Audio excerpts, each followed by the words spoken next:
नमस्कार, मैं हूं आलोक जोशी और आप देख रहे हैं आलोक अड्डा। मेरा आज का सवाल है कि राहुल गांधी को रघुराम राजन का इंटरव्यू करने की क्या जरूरत थी?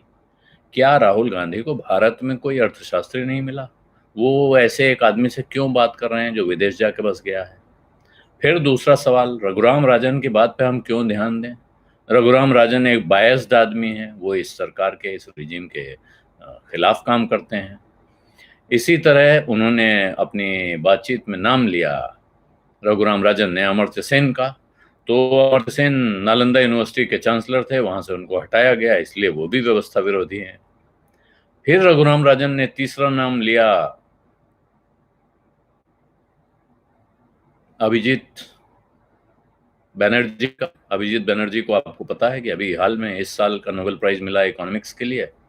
और बाकी जो मैंने अमर्त्य सेन का नाम लिया, वो पहले नोबेल प्राइज पा चुके हैं इकोनॉमिक्स के लिए भारत में, जो उन्होंने गरीबी के उन्मूलन के लिए जितनी रिसर्च की है। तो ये मूल काम इसमें है। रघुराम राजन के काम का बहुत अभी तक उन्होंने किस किस विषय पे शोध किया है, पढ़ाई की है, पढ़ाया है, वो चर्चा नहीं है। लेकिन अमर्त्य सेन और अभिजीत बनर्जी में एक समानता है कि ये दोनों गरीबी के खिलाफ काम कर रहे हैं। गरीबी हटाने की जो मुहिम है, आप कह सकते हैं एक तरह से, तो गरीबी को ये बड़ी समस्या मानते हैं और गरीबी के बारे में विचार करते हैं।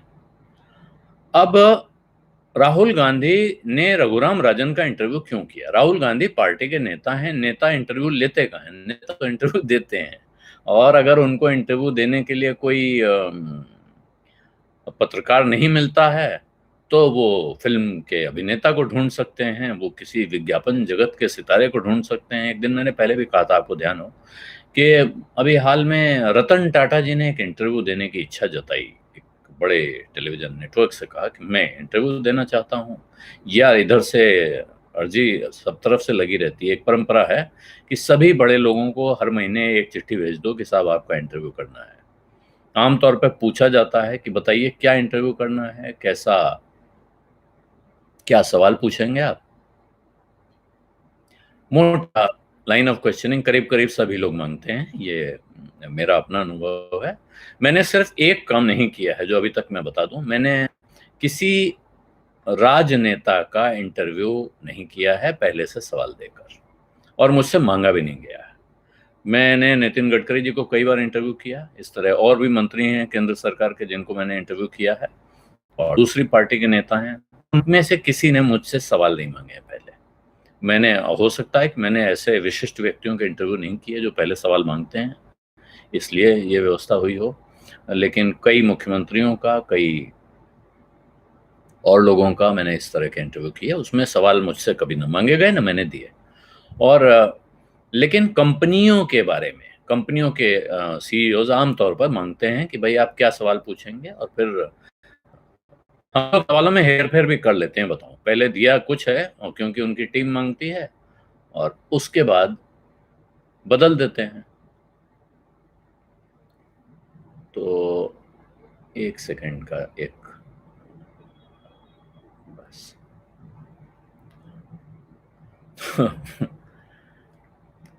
उनमें तो रहता, वो ये कहते हैं कि आप कुछ पूछ लेंगे, ऐसा आंकड़ा होगा, डेटा होगा, कोई ऐसी जानकारी जिसके बारे में मुझे पता ना हो, तो आप बता देंगे तो मैं पहले से अपने पास वो जानकारी रखूंगा अगर आप कोई खास बात पूछने जा रहे हैं।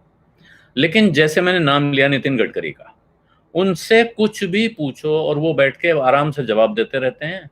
और मैं कई बार उनसे, मैंने कहा भी है पिछली बार इंटरव्यू में, मैंने कहा कि बहुत मैं घबरा जाता हूँ आपकी बातें सुन के, क्योंकि आप लाखों करोड़ की बात करते हैं। वो जब भी उनसे बात करिए तो वो हजारों किलोमीटर सड़क और लाखों करोड़ रुपए की बात करते हैं। इतने लाख करोड़ यहाँ से लिया, इतने लाख करोड़ यहाँ लगाया, तो ये तो आंकड़ों में भी वो याद रखते थे। इसी तरह और कुछ मंत्रियों से मैंने बात की। लेकिन आपने ध्यान दिया हो, आपने खबरें सुनी हो, तो अब ये व्यवस्था राहुल गांधी ने, मेरा ख्याल है कि, और मुझे लगता है कि ये बड़ा, मुझे तो सुन के अच्छा लगा, देख के अच्छा लगा। मैंने उस इंटरव्यू को देखा, मेरे एक मित्र ने बताया पहले, उसके बाद मैंने उसको देखा पूरा। और मुझे लगा कि ये अच्छी बात है, कोई आदमी खुलकर ये बात, वो एक राजनेता होकर ये बात कर करा कि मेरे पास हर चीज का जवाब नहीं है, मैं समझदार लोगों से बात करने के लिए तैयार हूं, समझने के लिए तैयार हूं। और उसमें वो एक आदमी को ढूंढ रहे हैं, उनसे राय मांग रहे हैं, उनसे चर्चा कर रहे हैं, और वो बातचीत मुझे तो सुन के अच्छी लगी है। हालांकि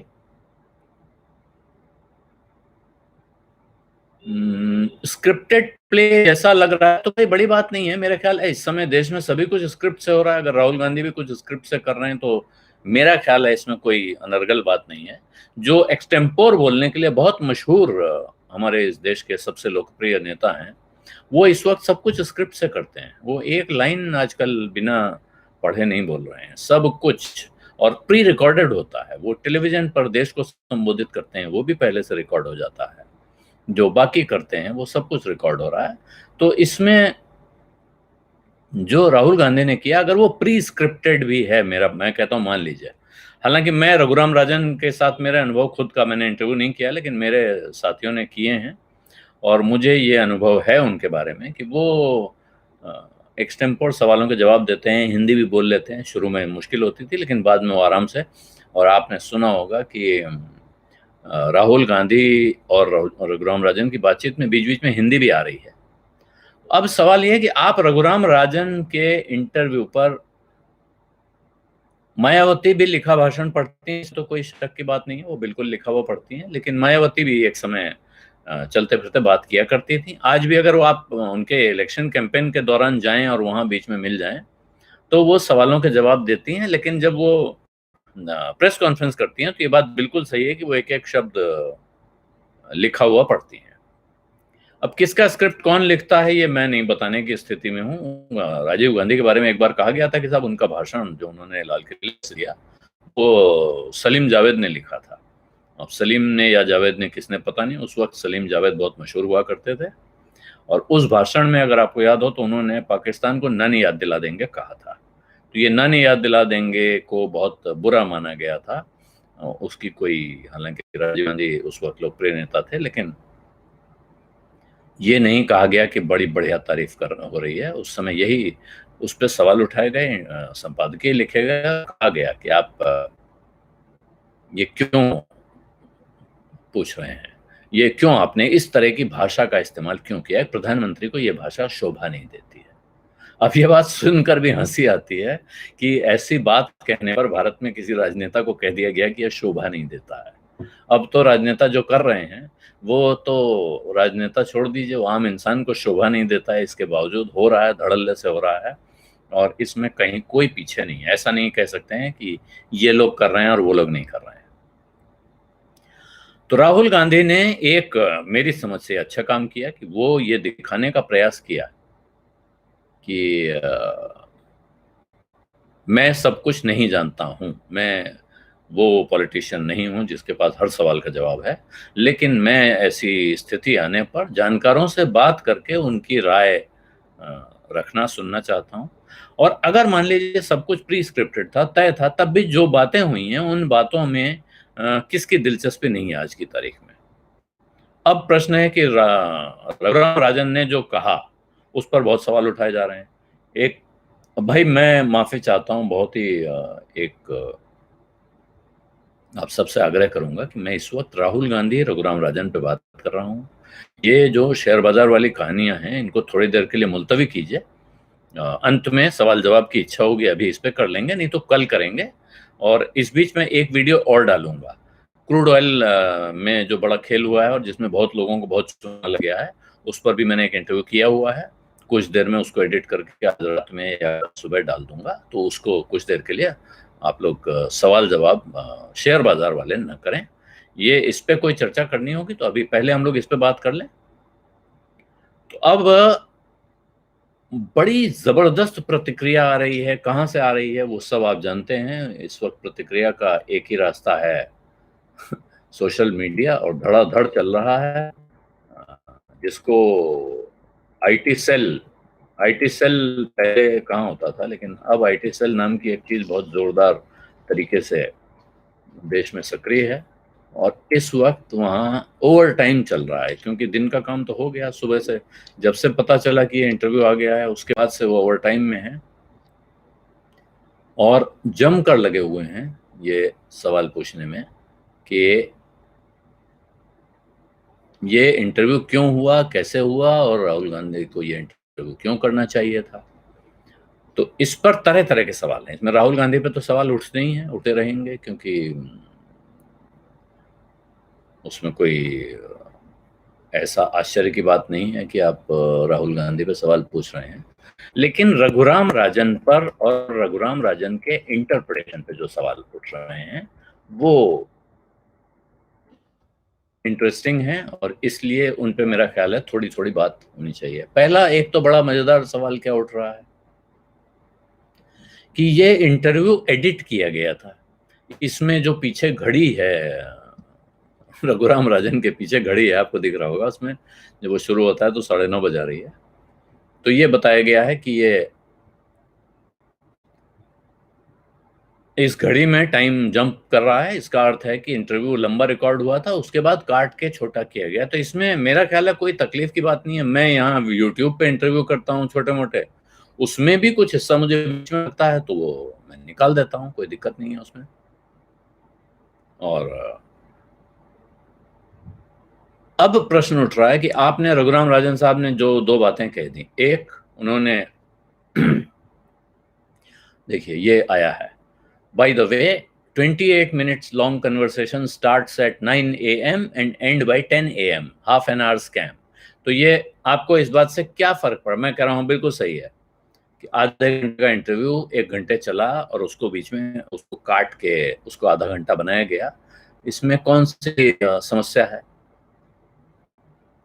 दूसरा, रघुराम राजन जी कह रहे हैं कि 65,000 करोड़ रुपए चाहिए। इस पर अब तरह तरह के सवाल उठ रहे हैं कि साहब ये 65,000 करोड़ रुपए से कैसे गुजारा होगा। और मुझे भी इस पर मुझे भी आश्चर्य है, मुझे नहीं लगता है कि 65,000 करोड़ रुपए से काम चल पाएगा। लेकिन जब मैं उसको इस आप दो नियत से इस इंटरव्यू को सुन सकते हैं, समझिए। इस इंटरव्यू को सुनने का एक तरीका यह है कि आप समझने के लिए सुने, दूसरा है कि आप बाल की खाल निकालने के लिए, मिनमेक करने के लिए सुने। तो एक मुद्दा जिस पर बहुत भयानक आलोचना हो रही है वो ये है कि रघुराम राजन ने कहा कि एक बार लॉकडाउन के बाद दूसरी बार लॉकडाउन करना पड़ा क्योंकि पहला लॉकडाउन सफल नहीं था, सक्सेसफुल नहीं था। अब इस बात को मैंने एक बार सुना था, लेकिन मैंने दोबारा सुनने की कोशिश की, फिर सुना, तीसरी बार सुना, और जो बात हुई है उसमें रघुराम राजन जो कह रहे हैं, अब आपको अगर आप समझने की नियत से सुनना चाहते हैं तो उस इंटरव्यू को दोबारा सुनिएगा और फिर मुझे बताइएगा कि ये बात सही कह रहा हूं या नहीं कह रहा हूं। उनका कहना है जब आपने एक बार लगाया उसके बाद उसको खुलना था 1 तारीख को, उस तारीख को नहीं खुला। उसके बाद आपने दोबारा लगाया, फिर एक तारीख बताइए कि इस तारीख को खुलेगा, रीओपनिंग। अगर आप इस बार भी रीओपनिंग नहीं करते हैं तो ये बहुत बड़ा ट्रस्ट डेफिसिट होगा। और तैयारी नहीं थी, ये कह रहे हैं तैयारी नहीं थी। वो लॉकडाउन के दौरान तैयारी थी या नहीं थी का सवाल अलग है, लॉकडाउन लगाने पर बात नहीं कर रहे हैं, वहां पे वो बात कर रहे हैं कि लॉकडाउन खोले जाने की तैयारी। पहली बार में आपने व्यवस्था नहीं की थी उन 3 हफ्तों में कि लॉकडाउन खोल दिया जाएगा और कैसे खोला जाएगा। और ये सवाल तो 50 आम आदमी पूछ रहा है, मैं भी पूछ रहा हूं। सरकार आज अभी 3 तारीख को होना है, 2 दिन पहले सरकार क्यों नहीं बता पा रही है कि आगे का प्लान ऑफ एक्शन क्या है? अब क्या हुआ है, राज्यों के साथ चर्चा हो गई है, राज्यों के साथ विमर्श हो गया है, और अगर कुछ घपला होगा तो राज्य जिम्मेदार हो जाएंगे, और अगर सब कुछ अच्छा हो गया तो कौन जिम्मेदार है इस देश में सारे अच्छे कामों के लिए, वो आपको पता ही है। तो रघुराम राजन का ये कहना है कि, और उनके उसके बाद आप वो सेंटेंस सुन लीजिए तो आपको ये बात पक्की पता चल जाएगी कि वो क्या कह रहे हैं। उन्होंने कहा इस देश में ये संभव नहीं है कि आप उस दिन तक इंतजार करें जिस दिन तक एक भी कोरोना पॉजिटिव केस न रह जाए, ये हो नहीं सकता है। इतना लंबा इंतजार हम कर नहीं सकते हैं, इसका अर्थ है कि खोलना तो पड़ेगा। अब प्रश्न ये है कि आप खोलने के लिए तैयारी क्या कर रहे हैं, और यही सवाल है जिसको लोगों ने दबा के रखा है। 65,000 करोड़ रुपए से क्या होगा, ये सवाल मेरे मन में भी है। लेकिन अब रघुराम राजन को फिर से सुनिए, उसी बात पर ध्यान दीजिए। तो वो ये कहते हैं कि ये 65,000 करोड़ जो बहुत गरीब माइग्रेंट लोग यहां से वहां जा रहे हैं, जिनके पास खाने का ठिकाना नहीं है, उनके लिए वो 65,000 करोड़ सिर्फ गरीबों की मदद के लिए।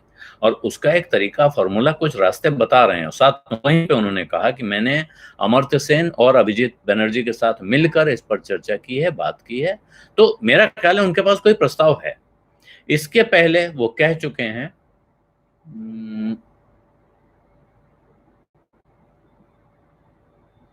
नहीं नहीं, वो देखिए मानसी, फिर वही आपने लिख दिया है। मैं जो कह रहा हूं उस बात को फिर आप लोग मेरी भी बात नहीं सुन रहे हैं। समस्या मुझे ये लग रही है कि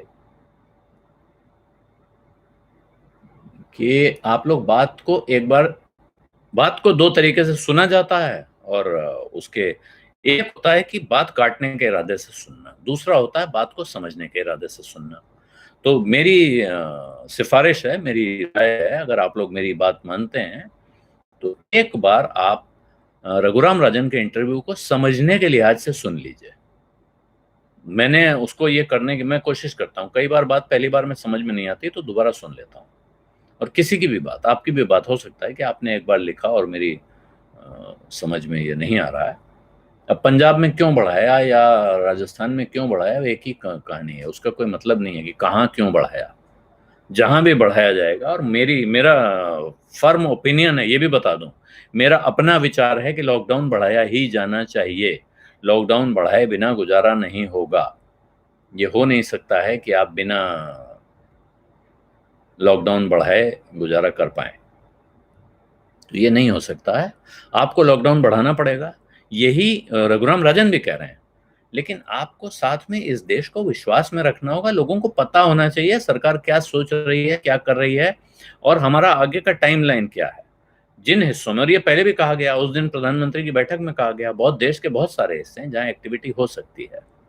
और ये राजन की बात से भी समझ में आ रहा है कि आपको लॉकडाउन खोलना है, लेकिन कहाँ खोलेंगे, और उस घर में और उस फैक्ट्री में। नहीं नहीं, आप मेरी बातें नहीं सुन रही हैं। अब दिक्कत यही ना कि आप मेरी बात सुन लें और उसके बाद अपनी राय दें। आपने कहाँ कहा गया कि पहले, मैंने ये कहीं नहीं कहा और ना उन्होंने कहा है। रघुराम राजन, मैं ये कह रहा हूँ, रघुराम राजन ने नहीं कहा है कि पहली बार दूसरी बार लॉकडाउन करना पहले लॉकडाउन का फेलियर है। दूसरी बार लॉकडाउन करना या बढ़ाना और दूसरी तारीख देना, वो लॉकडाउन का फेलियर नहीं है। वो रीओपनिंग स्ट्रैटेजी का फेलियर है। आपके पास रीओपनिंग की कोई स्ट्रैटेजी नहीं थी। आपने ये भी नहीं बताया था कि मैं उस दिन ये नहीं कहने वाला हूं। जनता कठिनाई में है, इसमें कोई शक शुबा नहीं है। जनता बहुत कठिनाई में है। नहीं नहीं, नाराज नहीं हो रहा हूं, मैं नाराज नहीं हूं, बेफिक्र रहिए। मैं सिर्फ थोड़ा सा ये कहने का प्रयास करता हूं कि भाई जो कह रहा हूं समझें तो आप, इसलिए। तो वो बात आप सुनिए एक बार उसको। मेरी मेरी राय है, मेरी सिफारिश है कि उसको आप ध्यान से सुने। वो लॉकडाउन, लोगों को लग रहा है कि साहब ये रघुराम राजन है तो मोदी के विरोधी हैं, मोदी के आलोचक हैं। रघुराम राजन ने मोदी के साथ काम किया है। रघुराम राजन को एक्सटेंशन नहीं मिला था, जिसके बाद वो यहाँ से गए थे। आपको ये ध्यान होना चाहिए। अगर उन्हें एक टर्म और मिलता एज गवर्नर तो शायद वो यहाँ होते। और अभी हाल में उन्होंने एक इंटरव्यू में कहा है कि अगर मुझे भारत में बुलाया जाएगा, यानी देश मुझे कोई जिम्मेदारी देगा, तो मैं हमेशा तैयार हूं। और आपको ये भी पता होना चाहिए कि अभी बीच में रघुराम राजन का नाम कुछ ही समय पहले बैंक ऑफ इंग्लैंड के गवर्नर के लिए चला था। वहां बैंक ऑफ इंग्लैंड का गवर्नर बनाने के लिए उनकी तैयारी चल रही थी। तो सरकार उनको सीरियसली लेगी या नहीं लेगी, इसका जवाब तो मैं नहीं दे सकता हूँ, सरकार दे सकती है। और सरकार किसको सीरियसली ले रही है, यही समस्या है। नहीं, कोरोना, लॉकडाउन को बढ़ाना एक रास्ता है। लॉकडाउन को बढ़ाना इसलिए कह रहा हूं कि लॉकडाउन को पूरी तरह खोल देने का अर्थ बहुत खतरनाक होगा। ये समझ लीजिए, वो बहुत ही भयानक होगा।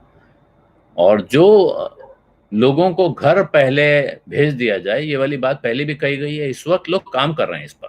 जैसे उत्तर प्रदेश सरकार ने, मध्य प्रदेश की सरकार ने, राजस्थान ने, तमाम सरकारें ये कोशिश कर रही है।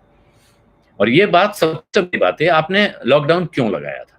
लॉकडाउन किया था कि ये बीमारी रुक जाए, ये बीमारी नियंत्रण में आने के कुछ सबूत तो आपके हाथ में हो, जिसके बाद आप कहें कि हाँ ठीक है, अब इतना हो गया है, अब रुके।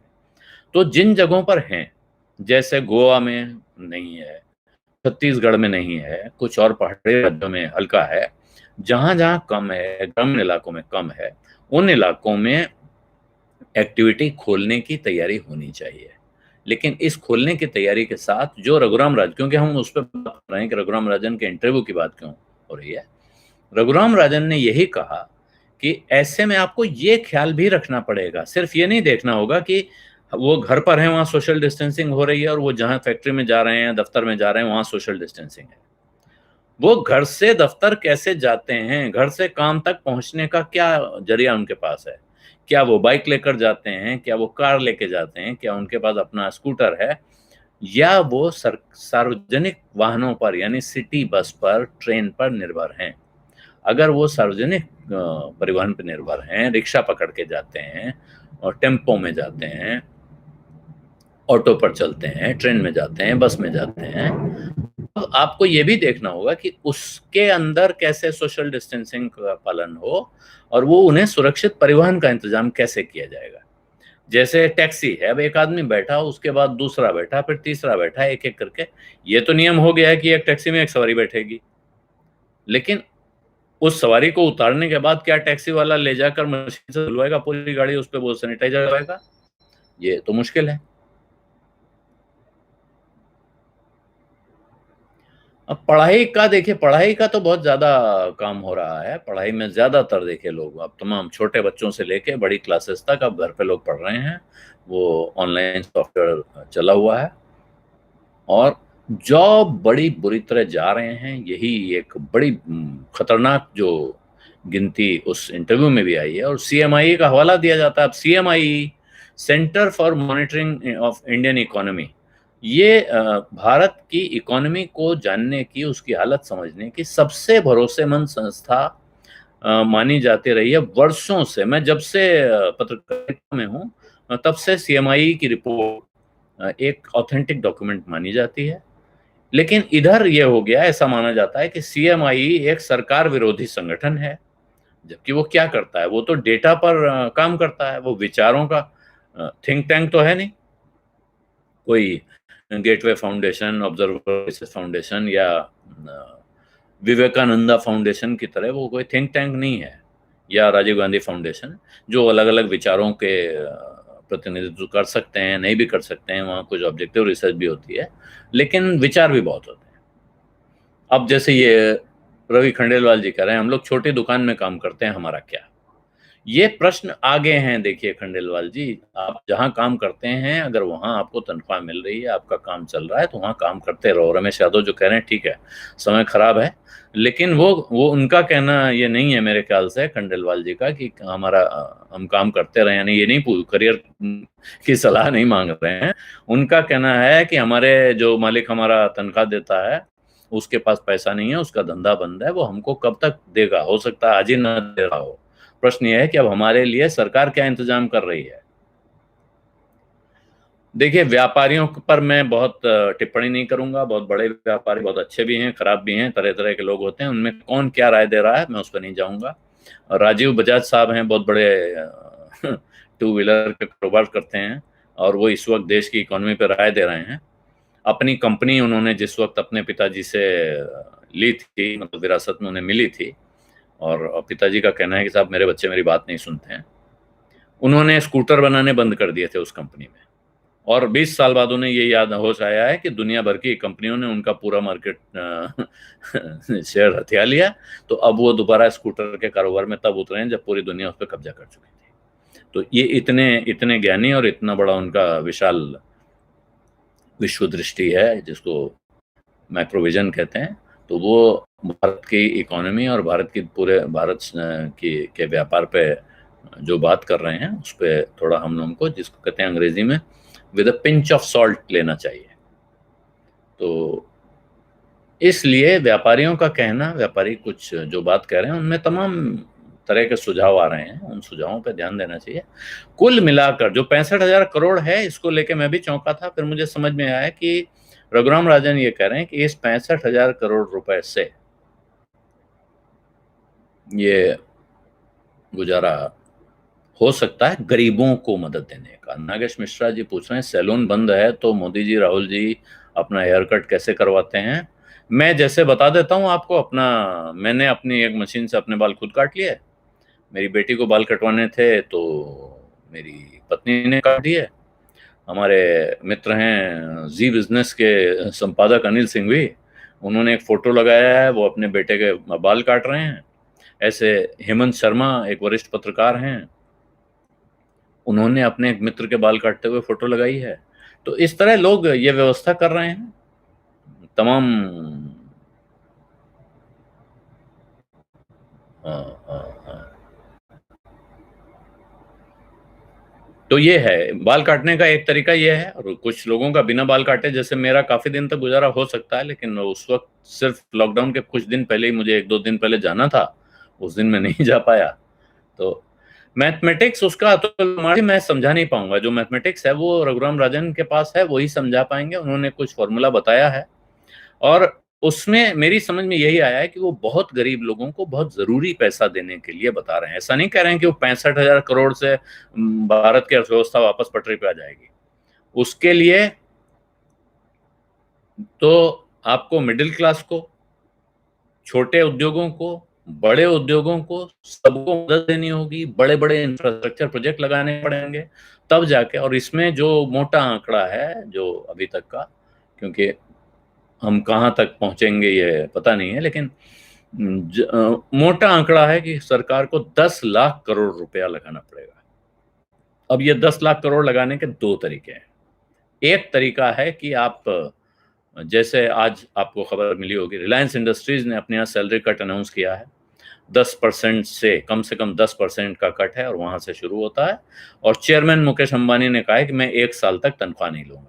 वैसे भी पिछले कई साल से वो अपनी तनख्वाह नहीं बढ़वा रहे थे, और क्योंकि वो 60-70% शेयर उनके पास कंपनी का होता है, तो वो उनके पास जितने शेयर हैं उस पर जो डिविडेंड आता होगा उससे ही उनका काफी कमाई हो जाती है। हालांकि और उसके अलावा उनको पर्क्स हैं, कंपनी की तरफ से पर्क्स रहते हैं, सैलरी नहीं बढ़ती है, सैलरी वो नहीं लेके उनका गुजारा हो सकता है। तो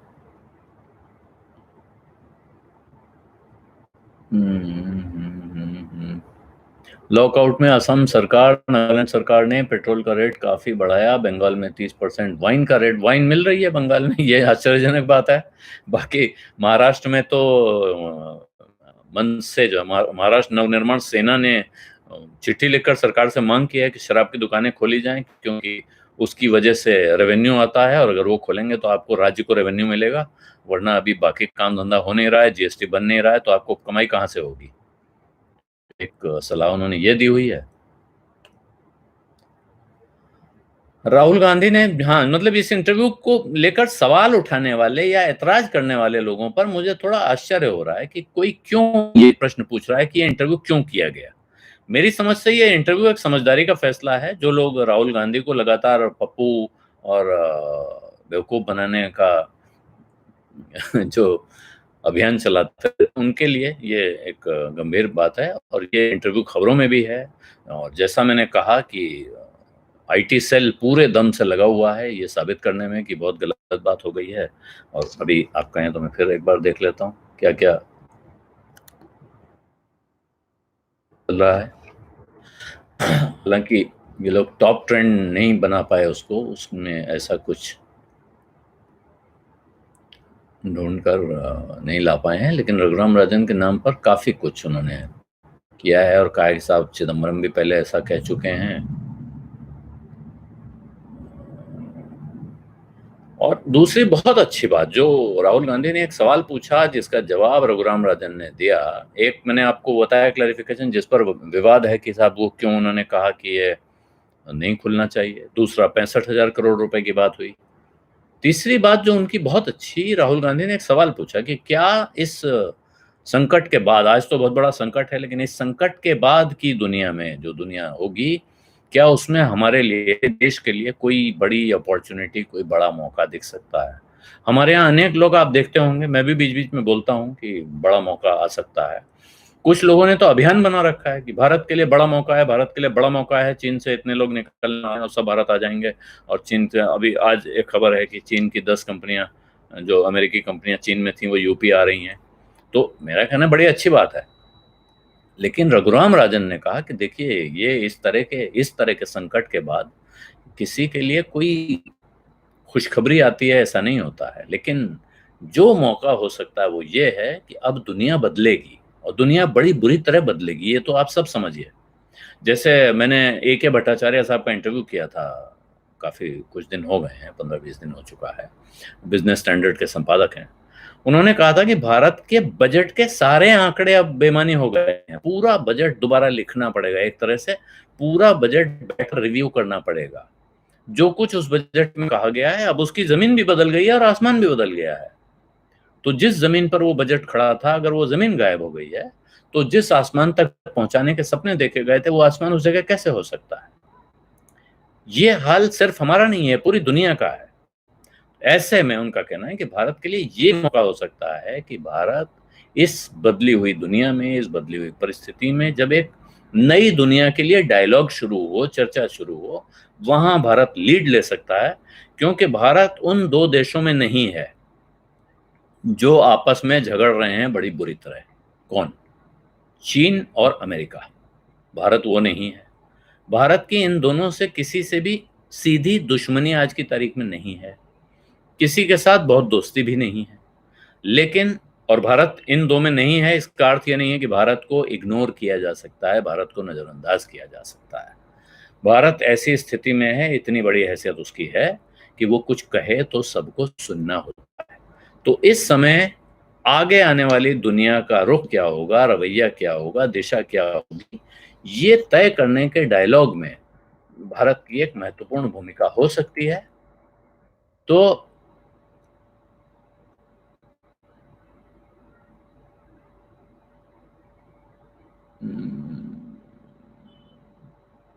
अब यही है कपड़िया साहब, आप भी महान आत्मा हैं, मतलब ऐसा मैंने कहा ना, कम नहीं होते हैं लोग। वो मैंने आपसे 2 बातें कही कि एक आदमी बात सुनने के इरादे से सुनता है और दूसरा आदमी बात काटने के इरादे से सुनता है। तो आपने तय कर रखा है कि आप साबित करेंगे कि जो कुछ है सब कुछ इस देश में सब मोदी जी करेंगे और मोदी सरकार ने जो किया है वो सब अप्रतिम है। तो कोई दिक्कत नहीं है उसमें, करिए। नहीं, 10 लाख करोड़ देखिए वो तरह-तरह के मैंने बताया सब, ये मोटा अंदाजा है कि आपको लगभग 10 लाख करोड़ का खर्चा होगा, उसका कोई बहुत बारीकी नहीं है। ये सही बात है अतुल जी कि ये कोरोना की टेस्टिंग का जो आंकड़ा है, और लेकिन अब वही है जो रघुराम राजन ने भी कहा कि आप अगर अमेरिका वाला आंकड़ा मान लेंगे, उसके अनुपात में यहाँ कहेंगे, तो समझिए कि 2.5-3 करोड़ टेस्टिंग होनी होंगी। 2.5-3 करोड़ लोग महीने में टेस्ट हों तब माना जाएगा कि टेस्टिंग हो रही है। लेकिन जो समझदार आदमी है वो जानता है। तो ये उन्होंने यही कहा कि ये हो नहीं सकता, ये संभव नहीं है। हमारा देश की ये हालत नहीं है कि हम 2.5-3 करोड़ टेस्ट करने लगे। तो क्या तरीका है? तो उन्होंने तरीका बताया कि जो आप 1000 टेस्ट कर रहे हैं, 2000 टेस्ट कर रहे हैं, इनको आपको बहुत फैला के स्प्रेड करके करना होगा। इस मोहल्ले से एक उठाया, उस मोहल्ले से एक उठाया, और उसके बाद जब उनमें से रिजल्ट आए, जहां कहीं से पॉजिटिव रिजल्ट आ रहा है, फिर वहां पर आप टेस्टिंग बढ़ा दें, वहां इंटेंस टेस्टिंग करें।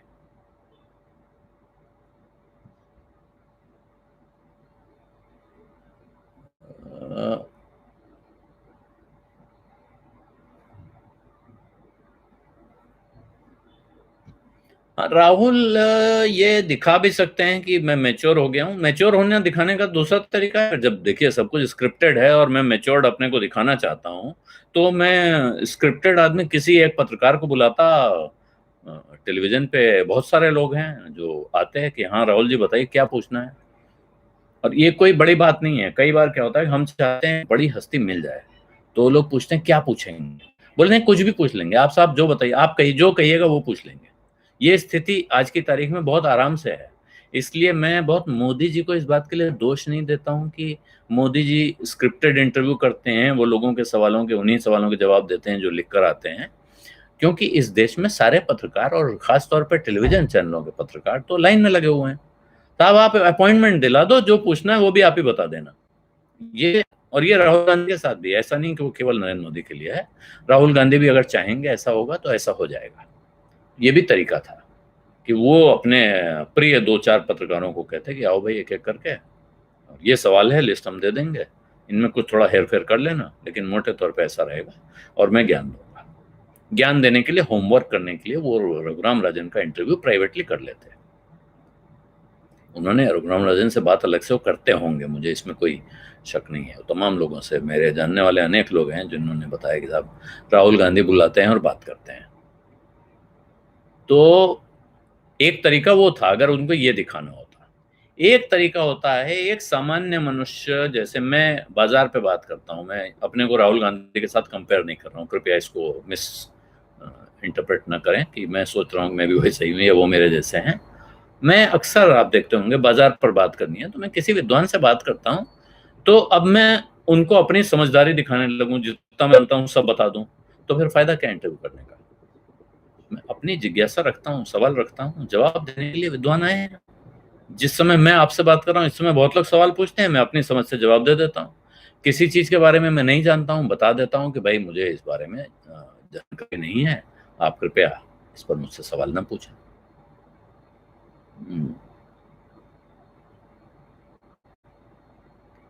नहीं, हाँ, ये तो आप मनमोहन सिंह को छोड़ दीजिए। मनमोहन सिंह तो मान लीजिए कि कांग्रेसी हैं, तो भूल जाइए उनको कि कांग्रेस के प्रधानमंत्री थे। मैं आपको बता रहा हूं जो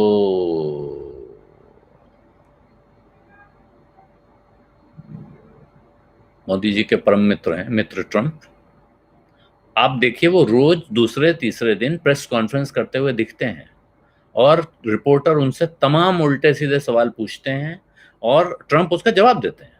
वो भी वैसे ही उल्टा सीधा जवाब भी दे सकते हैं, वो नाराज होकर भी जवाब दे देते हैं। गुस्से में उन्होंने CNN के रिपोर्टर को एक दिन बाहर करवा दिया, कहा इसको बाहर फेंक दो, अब मैं चाहता नहीं, उनका पास कैंसिल कर दिया।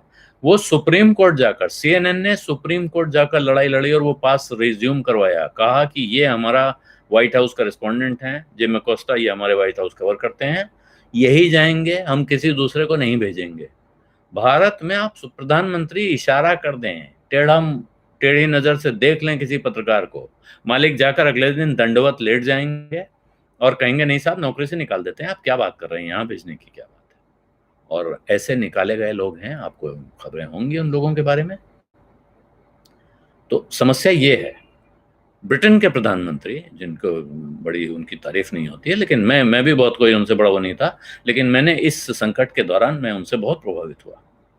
रोज शाम को 5 बजे वो एड्रेस कर रहे थे, पार्लियामेंट में जाकर सवालों के जवाब दे रहे थे, और उसके बाद वो बीमार हुए, वहां से भी उन्होंने ब्रीफिंग की और ठीक होकर निकल आए। तो जो ये होता है कि आप जो सामने खड़े हुए हैं, वो आप क्या जिम्मेदारी लेने को तैयार हैं। लोग बार बार पूछ रहे हैं, पीछे अभी CNBC के मेरे आखिरी साल में एक बहुत ही गंभीर घटना हुई। मतलब मैं एक किसी कंपनी के बारे में, उनके प्रमोटर के बारे में एक हमारे चैनल पर प्रोग्राम चला, वो मेरी जानकारी में नहीं था, मुझसे पूछ के नहीं हुआ था, लेकिन वो बहुत ही ऐसा था कि मुझे भी देख के बहुत बहुत गुस्सा आया, बहुत नाराज हुआ उसको देख के मैं।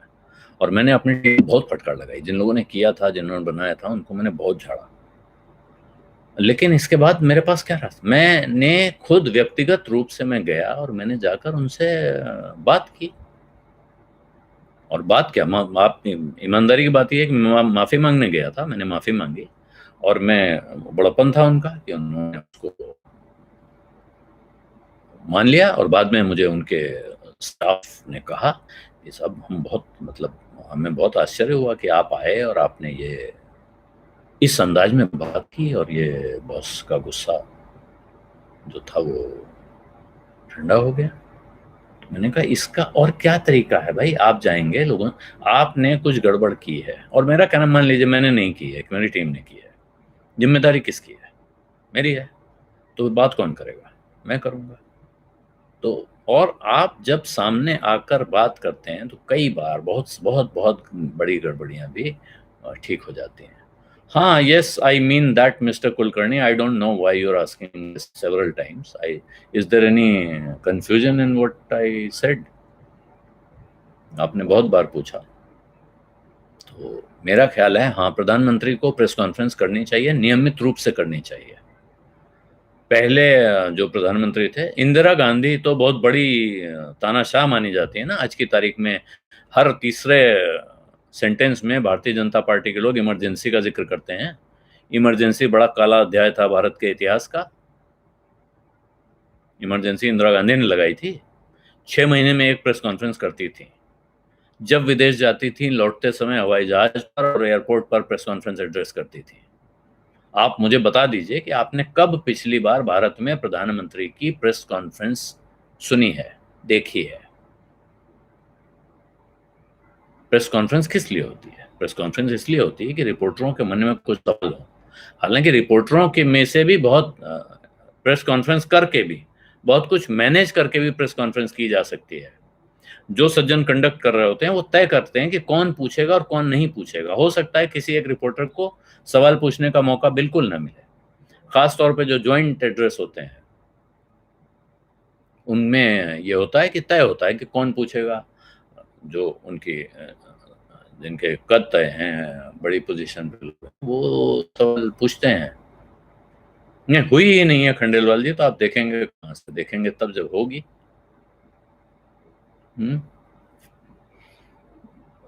बनने को तो कोई कुछ भी बन सकता है, लेकिन मनमोहन सिंह प्रधानमंत्री थे। और मेरा मानना है, जो मनमोहन सिंह ने कहा वो मनमोहन सिंह ने सही कहा है कि I hope history will do justice with me. तो आगे वाले इतिहास में मनमोहन सिंह को बहुत अच्छी तरह याद रखा जाएगा, ये मैं यकीन के साथ कह सकता हूँ। मनमोहन सिंह बहुत सज्जन व्यक्ति हैं। उनको जिस अंदाज में कठपुतली और रिमोट कंट्रोल ये वो कहा जाता है, वो इतना आसान नहीं है। मनमोहन सिंह प्रधानमंत्री बनने से पहले की बात मैं बता रहा हूँ। उस वक्त वो एक बार सरकार में रहकर, यानी वित्त मंत्री रहने के बाद, वो विपक्ष में आ चुके थे और संसद में थे। किसी महत्वपूर्ण घटना पर, वाजपेयी जी को छोड़ो, वाजपेयी जी को भूल जाइए। वाजपेयी जी तो चलते फिरते बात करते थे और न जाने कितनी प्रेस कॉन्फ्रेंस की है। वाजपेयी जी ने तो हजारों प्रेस कॉन्फ्रेंस की होंगी, नहीं, इतनी प्रेस कॉन्फ्रेंस उन्होंने की है कि आप कह नहीं सकते। तो वो इसलिए आप वाजपेयी जी का, या यहाँ तक कि नरसिम्हा राव, जो बहुत, नरसिंह राव मौनी बाबा कहलाते थे, लेकिन ऐसा नहीं कि वो लोगों से बात नहीं करते थे, बात करते थे। प्रेस कॉन्फ्रेंस करने से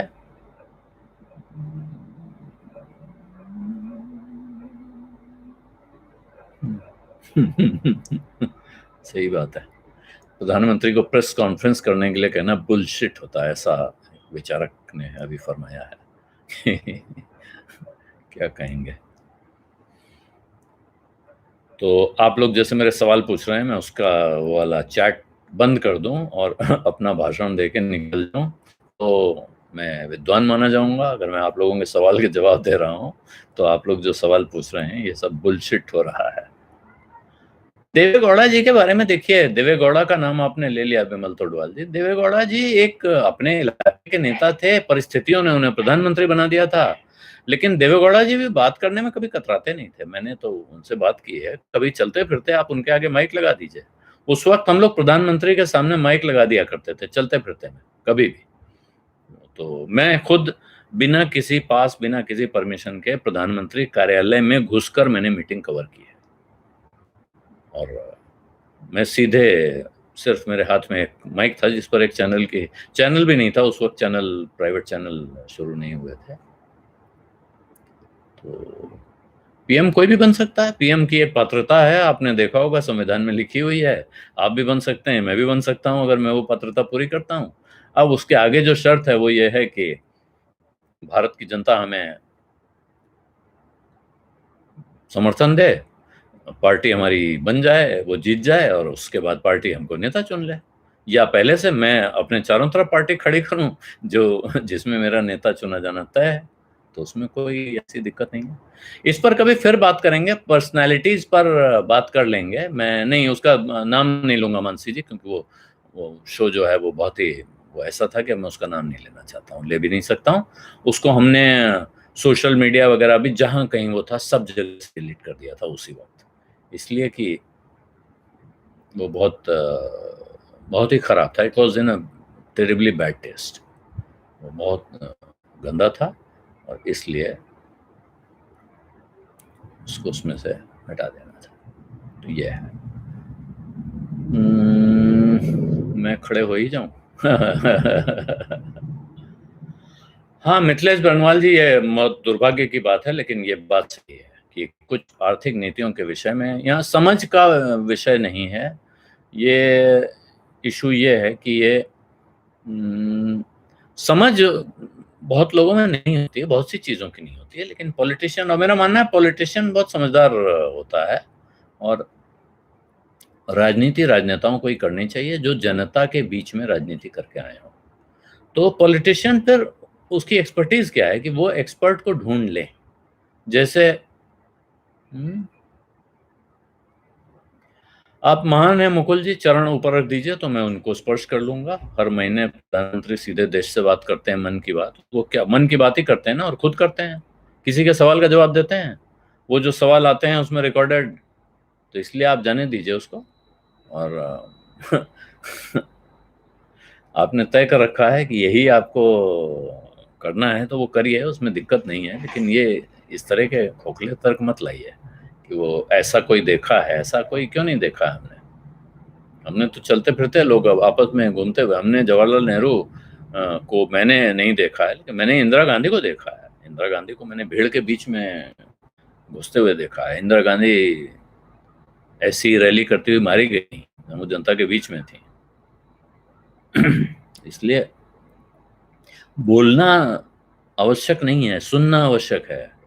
राहुल गांधी ने जो इंटरव्यू किया आज रघुराम राजन का, उसकी सबसे बड़ी खासियत यह है कि एक नेता सुनता हुआ दिखाई दे रहा है।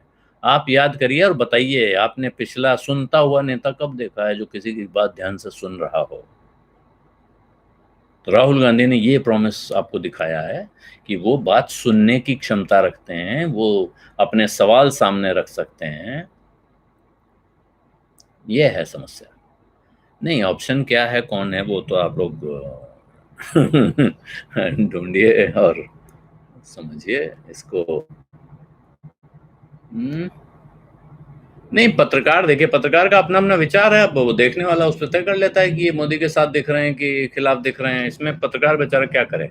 मैं इसमें आप सभी पत्रकारों को दोष नहीं दे सकते। हाँ, कुछ पत्रकार ऐसे जरूर हैं जो, और दोनों तरफ हैं वो, उसमें भी ये नहीं कहूंगा कि सिर्फ मोदी जी के साथ है।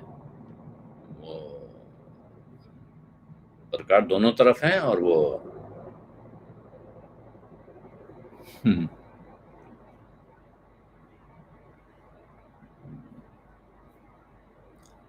आप ये नहीं कह सकते हैं कि सिर्फ एक पक्ष में। कुछ पत्रकार हैं जो किसी लाभ के नाते, कोई वजह हो कि साहब फायदा होता है, और कुछ समय कुछ लोगों ने ये भी पाया कि साहब ठीक है, क्या क्यों लगाना है।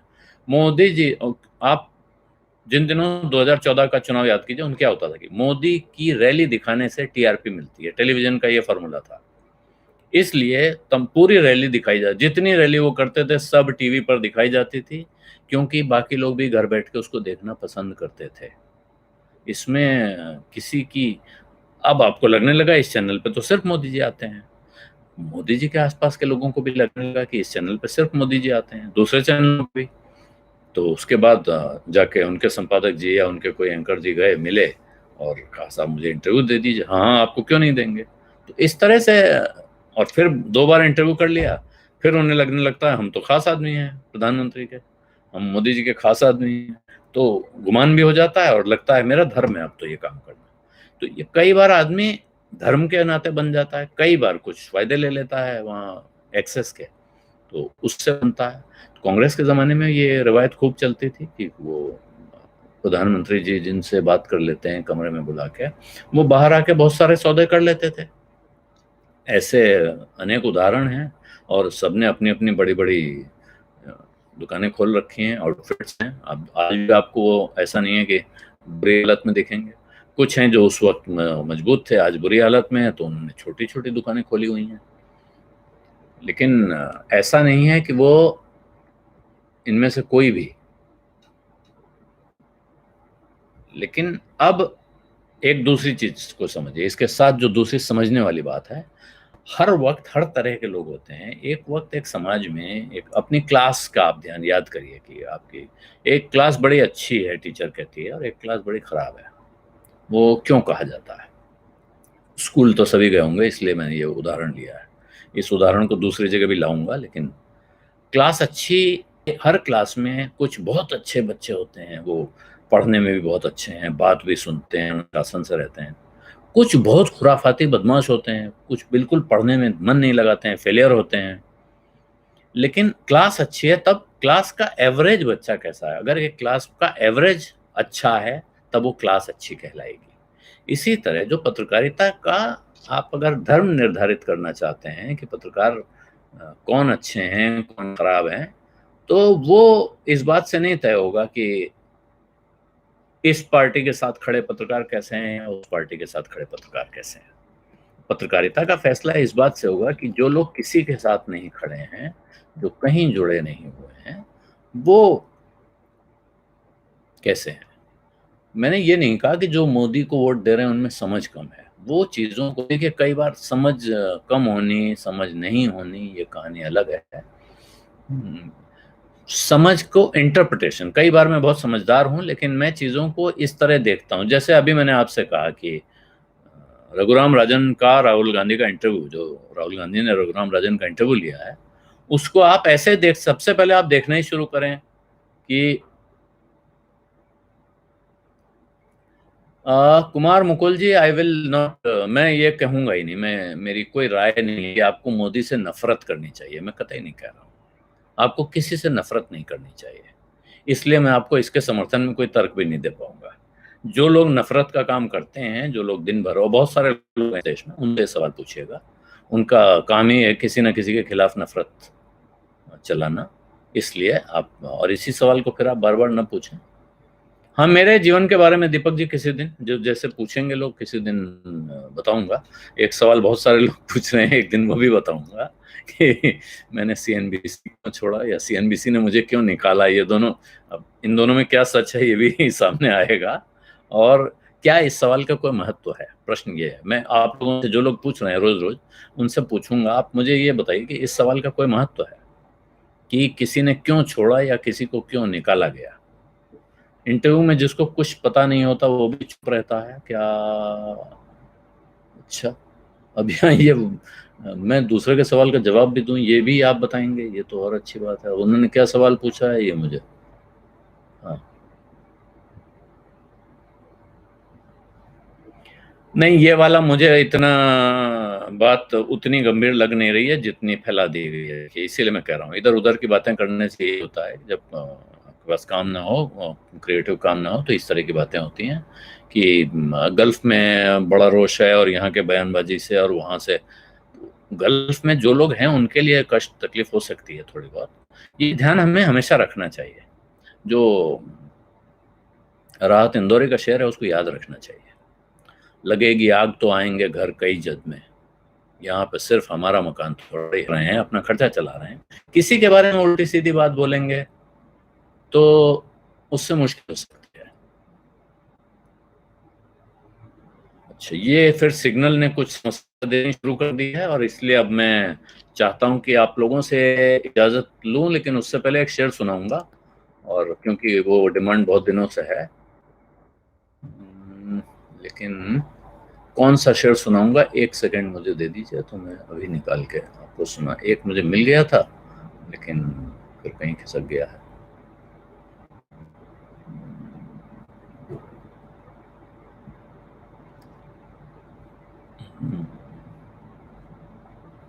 चलिए, आज के दिन के लिए बहुत बढ़िया आइटम मिल गया है, और ये हैं मिर्जा गालिब के समकालीन हैदर अली आतिश, 1778 से 1847 इनका जीवन काल है। और ये मेरे शहर लखनऊ के थे, हैदर अली आतिश।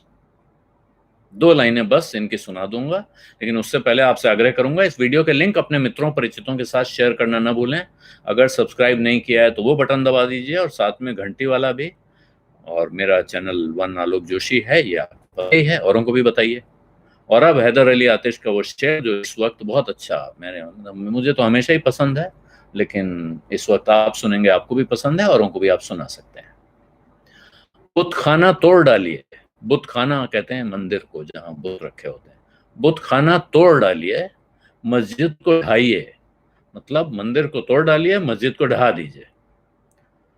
ये बुत खाना तोड़ डालिए, मस्जिद को ढाइए, दिल को न तोड़िए, ये खुदा का मकाम है। दिल को मत तोड़िए, ये खुदा का मकाम है। किसी का दिल मत तोड़िए, जो अभी मैं कह रहा था, ऐसी बातें मत करिए जिससे किसी को तकलीफ हो। और ये बुतखाना तोड़ डालिए, मस्जिद को ढाइए, ये नहीं कह रहे हैं कि ऐसा करिए। इसमें भाव ये है कि चाहे तो ये तोड़ दो, चाहे वो तोड़ दो, लेकिन दिल को मत तोड़ो। नमस्कार, धन्यवाद, शुभ रात्रि।